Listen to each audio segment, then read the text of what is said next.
Vous avez déclaré vos revenus 2021 et vous trouvez que la note est salée. N'attendez pas pour demander conseil.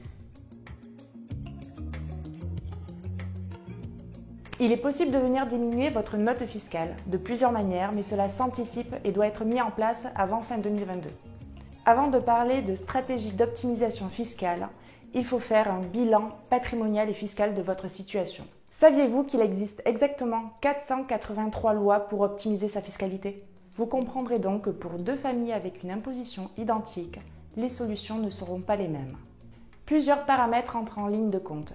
Vos projets personnels à court et long terme, votre situation patrimoniale et la nature de vos revenus. Autre élément important, connaissez-vous la différence entre la déduction du revenu imposable et la réduction d'impôt ? Ce sont des termes que l'on a tendance à mélanger. En effet, une déduction vient réduire le montant global des revenus déclarés et donc le montant imposable. On intervient ici avant le calcul de l'impôt. Alors qu'une réduction d'impôt vient directement diminuer le montant de l'impôt à payer. Le montant de réduction d'impôt est plafonné par ailleurs à 10 000 € par an et par foyer, 18 000 € dans certains cas. Maintenant que nous avons vu ces bases, rentrons dans le détail. Deux solutions d'investissement sont particulièrement intéressantes pour diminuer le revenu imposable.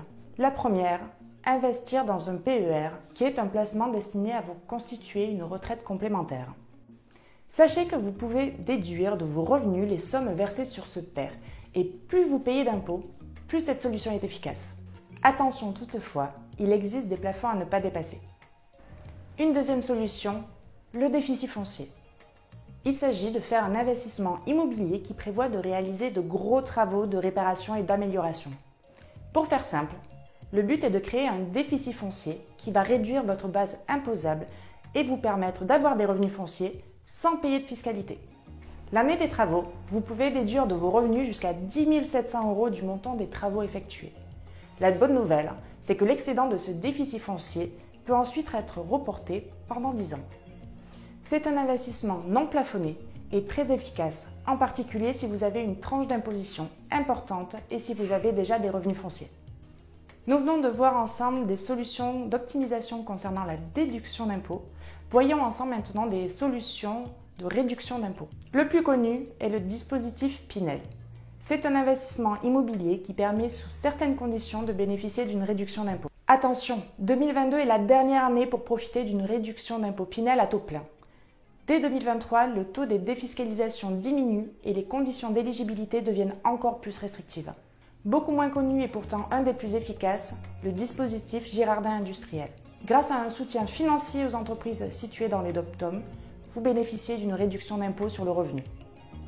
Bon à savoir, c'est un investissement purement fiscal et one-shot. Il faut agir le plus tôt possible afin d'avoir une meilleure réduction d'impôt. Prenons un exemple simple. Pour 10 000 € investis, vous avez une réduction d'impôt sur le revenu qui peut aller jusqu'à 13 700 €, soit une rentabilité de 37% à un an. C'est mieux que le livret A, non ? Au-delà de ces investissements, d'autres stratégies peuvent être envisagées. Passer de la location nue à la location meublée, créer une société imposée à l'IS ou encore investir en immobilier au travers d'une assurance vie. Voilà, j'ai partagé avec vous plusieurs solutions pour réduire vos impôts. Maintenant attention, toutes ces solutions ne sont pas bonnes pour vous. Prenez rendez-vous avec un professionnel pour faire un premier bilan. Rendez-vous sur gestiondepatrimoine.com.